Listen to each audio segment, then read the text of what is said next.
வணக்கம். இந்த வீடியோவில் ஆணி திருமஞ்சனத்தை பற்றி பார்க்க போகிறோம். ஆணி திருமஞ்சனம் தமிழ் மாதத்தில் ஒவ்வொரு மாதத்துலையும் ஒவ்வொரு திருவிழா ரொம்ப முக்கியமாக பேசப்படும்.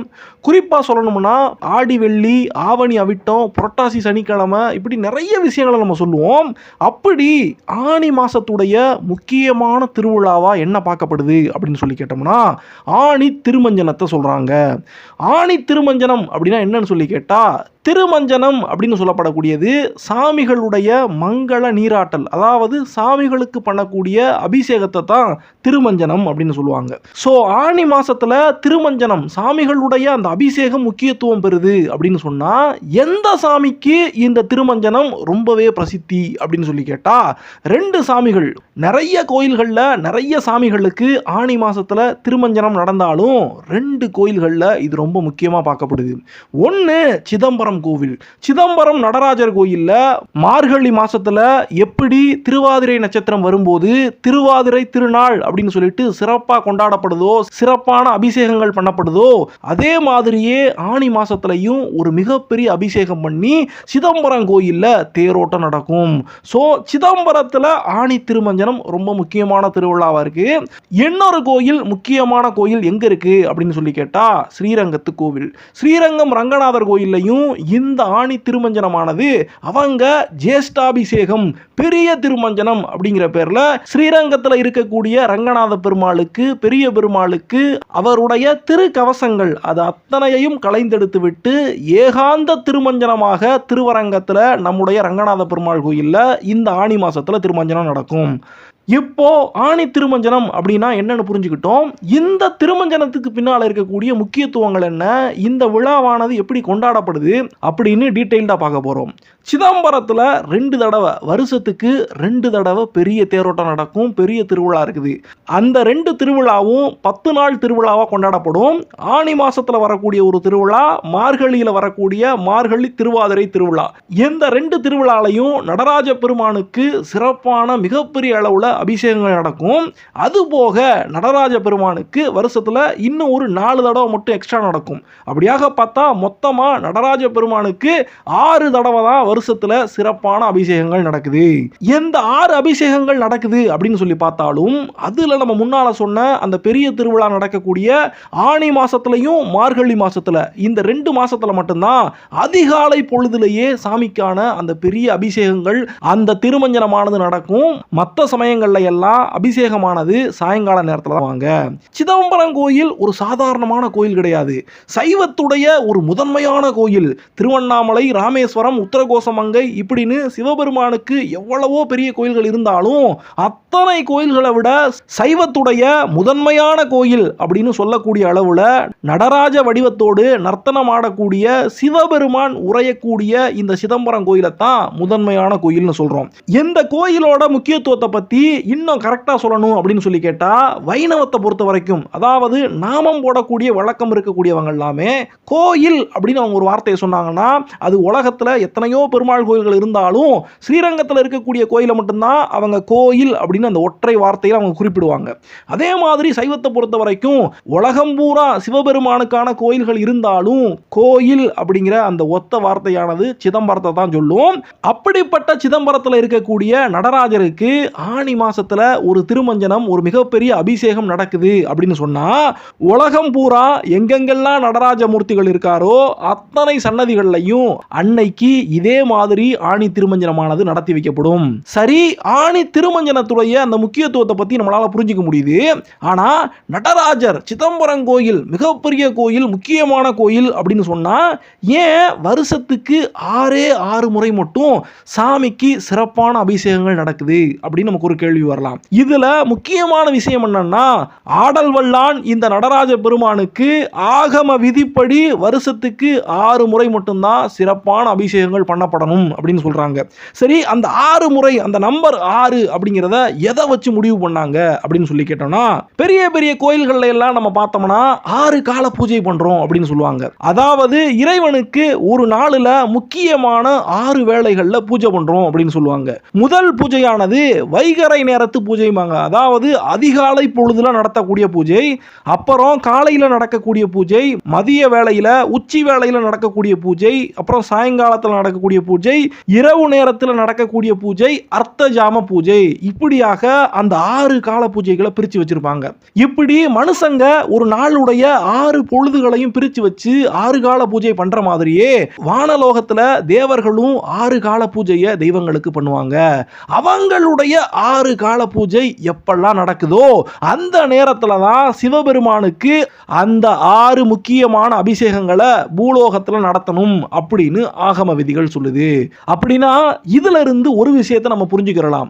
நம்ம தினமும் 6 கால பூஜை நடத்துறோம், அதே மாதிரியே தேவர்களும் அவங்களுடைய ஒரு நாள் முழுக்க இருந்து அதுல 6 கால பூஜை நடத்துறாங்க அப்படின்னு சொன்னா இந்த 6 பூஜைகளுக்கும் தேவர்கள் நடத்தக்கூடிய அந்த 6 பூஜைகளுக்கும் இங்க நடக்க அந்த அபிஷேகத்துக்கும் தொடர்பு இருக்கு அப்படின்னு சொல்லி பார்த்தா அந்த 6 அபிஷேகங்கள் எப்பெல்லாம் நடக்கும் அப்படின்னு நம்ம முதல்ல பார்க்கணும். சித்திரை மாசத்துடைய திருவோணம், ஆணி உத்திர நட்சத்திரத்தில் வரக்கூடிய இந்த திருமஞ்சனம், ஆவணியில வரக்கூடிய சதுர்த்தசி, புரட்டாசியில வரக்கூடிய சதுர்த்தசி, அதுக்கப்புறமா முக்கியமாக மார்கழியில வரக்கூடிய திருவாதிரை, மாசியில வரக்கூடிய சதுர்த்தசி, இப்படி இந்த 6 முக்கியமான நாட்கள்ல அந்த அபிஷேகமானது நடத்தப்படுது. மனிதர்களுக்கு ஒரு வருஷம் அப்படின்னு சொல்லப்படக்கூடியது தேவலோகத்துல ஒரு நாள் தான் அப்படின்னு கணக்கு. சோ அவங்களுடைய ஒரு நாள் பொழுதுல மனிதர்களுடைய ஒரு வருஷ காலம் முடியுது. அந்த ஒரு வருஷ காலத்துல குறிப்பிட்ட நேரங்கள்ல அவங்களுடைய எந்த பொழுதுல அவங்க அபிஷேகம் பண்றாங்களோ அதே மாதிரியே பூலோகத்துல நம்மளும் அபிஷேகம் பண்றோம் அப்படின்னு நம்பப்படுது. இதுல இன்னும் குறிப்பா சொல்லணும் அப்படின்னு சொன்னா வைகறை பொழுது, அதாவது தேவர்களுடைய அதிகாலை பொழுதானது மார்கழி மாசம் அப்படின்னு சொல்றாங்க. காலை பொழுதானது மாசி மாசம், உச்சி வேளை அவங்களுடைய நண்பகலானது சித்திரை மாசம், அவங்களுடைய மாலை பொழுதுதான் இப்போ நம்ம பேசிக்கிட்டு இருக்கக்கூடிய இந்த ஆணி மாசம். ஸோ ஆணி மாசமானது தேவர்களுடைய மாலை பொழுது, அவங்களுடைய மாலை பொழுது அபிஷேகத்தை தான் நம்ம பூலோகத்தில் சாமிக்கும் பண்ணிக்கிட்டு இருக்கோம். இதே நேரத்தில் தேவர்களும் தேவலோகத்தில் சாமிக்கான அபிஷேகங்களை பண்ணிக்கிட்டு இருப்பாங்க. இரவு பூஜையானது ஆவணி மாசத்திலையும் அர்த்தஜாம பூஜையானது புரட்டாசி மாசத்திலையும் நடக்கும். இப்படி இத்தனை பூஜைகள் இத்தனை திருமஞ்சனங்கள் நடக்குது. இதுல நம்ம பேசிக்கிட்டு இருக்கக்கூடிய இந்த ஆணி திருமஞ்சனமானது முதல்ல சிதம்பரத்தில் எப்ப பண்ணப்பட்டுச்சு அப்படின்னு சொல்லி கேட்டா ஆதிசேஷனுடைய அம்சமாக இந்த பூலோகத்தில் அவதரிச்சிருந்த பதஞ்சலி முனிவர், நமக்கெல்லாம் யோக சூத்திர இந்த வித்தையை கற்றுக் கொடுத்திருக்காரே பதஞ்சலி முனிவர், அது மட்டும் இல்லாம ஆதிசேஷனுடைய அம்சமாக இருக்கிறதுனால அவருடைய உடல் பகுதியானது மனித உடம்பாகவும் அவருடைய இடுப்புக்கு கீழே நாகத்தோட வடிவத்தோடையும் அவர் காட்சி கொடுப்பாரு அப்படின்னு நம்பப்படுது. அப்படிப்பட்ட பதஞ்சலி முனிவர் தான் சிதம்பரத்தில் இருக்கக்கூடிய இந்த ஆண்டவனுடைய ஆனந்த தாண்டவத்தை பார்க்கணும் அப்படின்னு காலங்காலமா தவங்கடந்து வந்த அதே பதஞ்சலி முனிவர் தான் ஆணி திருமஞ்சனம் அப்படின்னு சொல்லப்படக்கூடிய இந்த அபிஷேக முறையை முதல்ல சிதம்பரத்தில் கொண்டு வந்தாரு அப்படின்னு நம்பப்படுது. இந்த ஆணி திருமஞ்சன திருவிழா எப்படி நடக்கும் அப்படின்னு சொல்லி கேட்டோம்னா 10 நாள் திருவிழா அப்படின்னு முதல்லயே சொன்னோம். முதல் நாள்ல கோயில்ல கொடியேற்றம் நடக்கும். அதுக்கப்புறமா 8 நாட்கள் உற்சவருடைய திருமேனிகள் விநாயக பெருமான், சுப்பிரமணியர், சோமாஸ்கந்தர்னு சொல்லப்படக்கூடிய சிவபெருமான், பார்வதி தேவி, முருகப்பெருமான் இவங்க 3 பேரும் சேர்ந்து இருக்கக்கூடிய அந்த உற்சவ மூர்த்தி, சிவானந்த நாயகின்னு சொல்லப்படக்கூடிய பார்வதி தேவி, சண்டேஸ்வரர், இந்த அத்தனை சாமிகள், இந்த 5 சாமிகளுக்கும் வீதி உலாவானது தங்க வெள்ளி வாகனங்கள்ல 8 நாட்களும் நடக்கும். இதுல நம்ம குறிப்பிட்டு சொல்ல வேண்டிய விஷயம் என்னன்னா சந்திர பிரபை வாகனம், சூரிய பிரபை வாகனம், பூத வாகனம், யானை வாகனம், கைலாச பர்வத வாகனம், இப்படி ஏகப்பட்ட வாகனங்கள்ல இந்த உற்சவ மூர்த்திகள் வந்தாலும் 5ஆம் நாள் திருவிழாவாக இருக்கக்கூடிய தெருவடைச்சான் சப்பரம்னு சொல்லுவாங்க.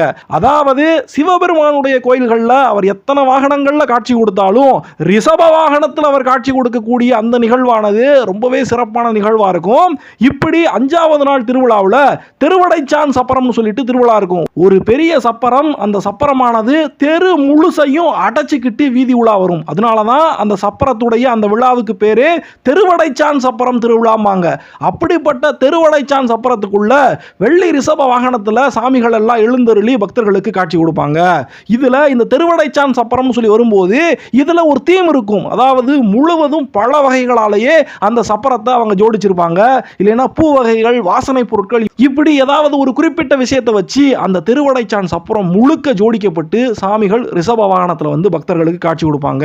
அதே மாதிரி 8ஆவது நாள் திருவிழாவும் முக்கியமான விஷயம். அதுல தங்க ரதத்துல ஏறி பிக்ஷாடன மூர்த்தி வந்து பக்தர்களுக்கெல்லாம் காட்சி கொடுப்பாரு. அதே சமயத்தில் சோமாஸ்கந்த மூர்த்தியானவர் வெட்டுங்குதிரையில ஏறி வந்து அன்னைக்கு பக்தர்களுக்கு காட்சி கொடுப்பாரு. ஆரம்பிப்பாரு.